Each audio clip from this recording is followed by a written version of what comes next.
All right, let's jump right in. Today we're going to talk about something that's right at the heart of Christian theology, that internal battle we all face, and more importantly, the divine game plan that's been laid out for victory. We're going to look at how this fight is set up and the tools we're given to actually win it.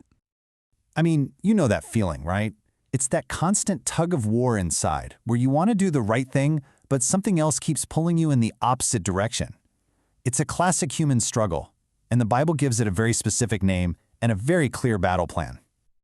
So, the way our source material looks at this is really interesting.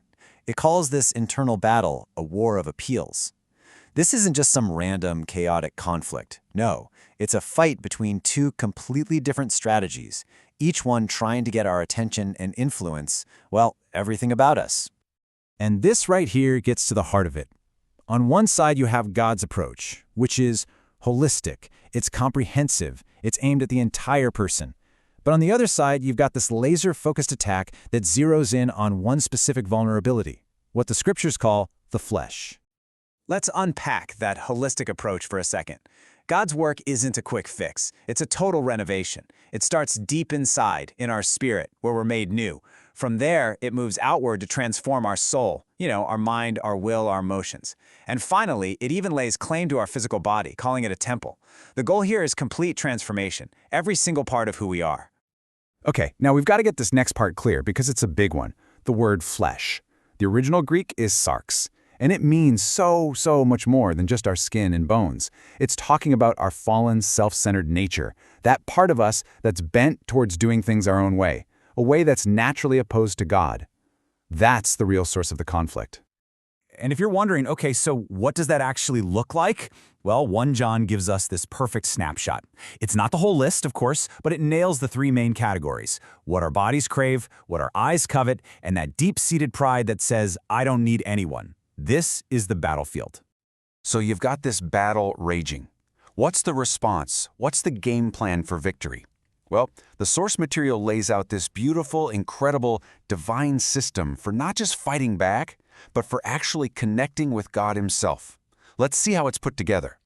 And I love how clear and simple this is. Think of it like a journey. The destination, where we're ultimately headed, is to the Father. The door, the only access point to get there, is through the Son, Jesus. And the power, the energy that actually moves us along on this journey, is the Holy Spirit. Destination, access, power. Now, this is absolutely crucial. This isn't a choose-your-own-adventure with 3 different doors.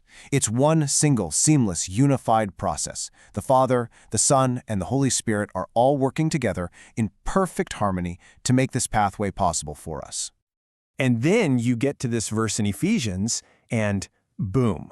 It just lays it all out perfectly. Check out the language here. It says it's through the Son, in the Spirit, to the Father. That one little sentence perfectly confirms that unified system we were just talking about. It's the whole divine framework for our spiritual lives right there. All right, so we've got these 2 different appeals, these 2 different paths you can walk down. So what happens when you do? Where do they actually lead? This is where it all gets super practical. Wow, just look at the difference here. It really couldn't be more black and white, could it? On one side, you've got the works of the flesh. And just notice how many of them are about division, anger, chaos.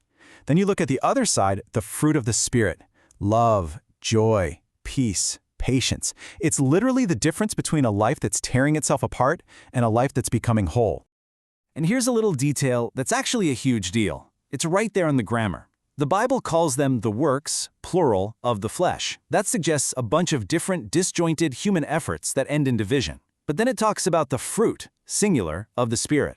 That's pointing to one single, unified character that grows in us supernaturally. It's not something we can manufacture on our own. Okay, so all of this brings us to the big question, the one we all want the answer to. How do you actually win this war?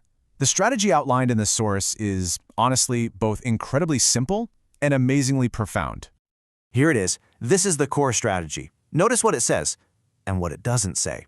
It doesn't say, grit your teeth and try harder not to mess up. It says, walk by the Spirit. It's a cause and effect. If you do the first part, actively walk by the Spirit, the second part just happens. You won't end up gratifying the flesh. And this, right here, is the real game changer. It flips the whole script. Victory isn't about being on the defensive all the time, just trying to block and avoid all the bad stuff. No, it's an offensive strategy. It's about actively, intentionally, daily pursuing the Spirit and following where He leads. When you focus on that positive pursuit, the negative stuff just starts to lose its power. Which leaves us with this final question.